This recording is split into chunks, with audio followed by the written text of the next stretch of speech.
निर्गुण खून करण्यात आला।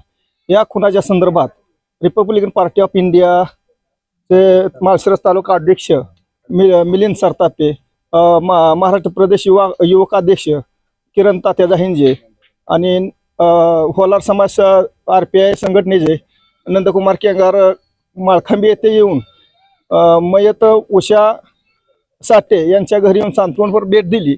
या भेटी दरम्यान म्हणजे हा खून कशासाठी करण्यात आला किंवा या आरोपींना अटक कशी झाली पाहिजे, ह्यातले 2 आरोपी अजून मोकाट आहेत, याबद्दल त्यांचं मत जाणून घेऊया।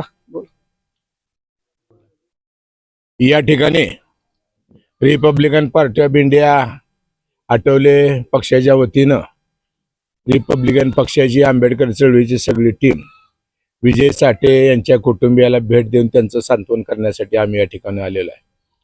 खरं तर सांत्वन करण्यासाठी आजचा दिवस मुद्दा म्हणून आलो असं भाग नाही झाला। ज्या दिवशी प्रकार घडला त्या दिवशी सुद्धा आम्ही सगळी मंडळी तिथे गेलेलो होतो। दवाखान्यामध्ये सुद्धा आम्ही सगळी मंडळी होतो।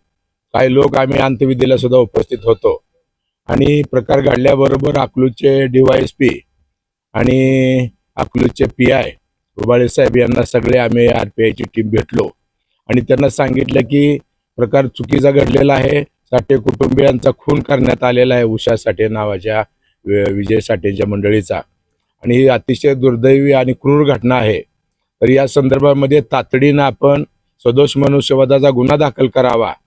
त्याचप्रमाणे अट्रॉसिटी ऍक्ट प्रमाणे हे मातंग समाजाचं पीडित कुटुंब असल्यामुळं अट्रॉसिटी त्या ठिकाणी दाखल करावी आणि तातडीनं त्या जे दोषी आरोपी आहेत त्यांना तातडीनं अटक करावी अशी आम्ही त्या दिवशी मागणी करून पोलीस स्टेशनवर आम्ही त्या ठिकाणी या ठिकाणी आम्ही पोलिसांना ठामपणे सांगितलं। पोलिसांनी सुद्धा त्या ठिकाणी सदोष मनुष्यवधाचा 302 प्रमाणे गुन्हा दाखल केला आणि अट्रॉसिटी हे दाखल केली आणि एक आरोपी त्यामध्ये सचिन नावाच्या त्या देशमुख नावाच्या आरोपीला अटक केलेला आहे। पण साठे कुटुंबियाचं म्हणणं आहे की आणखी 2 त्याच्या कुटुंबातले साथीदार त्या ठिकाणी त्याच्याबरोबर होते, तर त्यांना सुद्धा या प्रकरणामध्ये आरोपी करावं अशी त्यांची या ठिकाणची मागणी आहे। त्या दृष्टीनं आत्ताच आम्ही देशाचे सामाजिक न्याय खात्याचे मंत्री आणि RPIचे राष्ट्रीय अध्यक्ष रामदासजी आठवले साहेब यांना या ठिकाणाहून फोन लावला। आठवले साहेबांनीच आम्हाला सांगितलं होतं की परत एकदा जावा, विजय साठे आणि त्यांच्या कुटुंबियाला भेटा आणि मला त्यांच्याशी बोलायचंय। मी महाराष्ट्रात असतो तर लगेच आलो असतो, पण साहेब दिल्लीला असल्यामुळं मी या ठिकाणी येऊ शकत नाही, माझा निरोप साठे कुटुंबियाला द्या। त्यामुळं या ठिकाणी या साठे कुटुंबियाला आम्ही भेटलो। रामदासजी आठवले साहेबांना आम्ही फोन केला। रामदासजी आठवले साहेब स्वतः विजय साठे या ठिकाणी बरोबर आहेत माझ्याबरोबर विजय साठे। तर विजय यांच्या पत्नीचा खून करण्यात आलेला विजय साठे यांना या ठिकाणी आठवले साहेब स्वतः बोलले। आठवले साहेबांनी त्यांचं सांत्वन केलं आणि सांगितलं की लागेल ती मदत आम्ही करू, काळजी करू नका।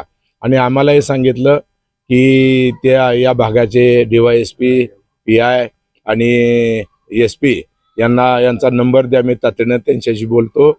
मी मुख्यमंत्र्याला गृहमंत्र्यांना या ठिकाणी बोलतो आणि या विजय साठेचा आणि साठे कुटुंबियांचं सगळं ऐकून घेऊन आठवले साहेबांनी त्यांचं सांत्वन केलेलं आहे, धीर दिलेला आहे। त्याचप्रमाणे RPIचे राज्याचे अध्यक्ष राजाभाऊ सरवदे हे या ठिकाणी फोनवर विजय साठे यांना प्रत्यक्ष बोलले, काही सूचना त्या ठिकाणी दिल्या, कुटुंबाचं सांत्वन केलं, धीर दिला आणि लागेल ती मदत करण्याची या ठिकाणी भूमिका त्यांनी घेतली।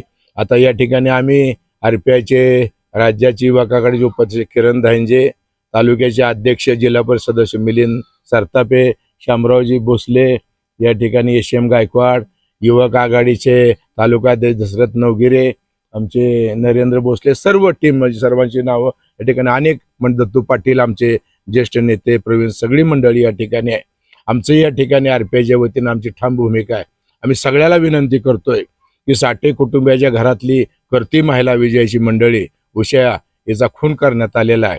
त्यामुळं आम्ही सुद्धा ठरवलंय की फक्त सांत्वन करून या ठिकाणी चालणार नाही, तर या कुटुंब सध्या उपाशी आहे, अडचणीत आहे, या कुटुंबाला तातडीची मदत या ठिकाणी सगळ्यांनी केली पाहिजे। आम्ही सुद्धा RPIच्या वतीनं मदत करण्याच्या भूमिकेतूनच या ठिकाणी आलेलो आहे। त्याचबरोबर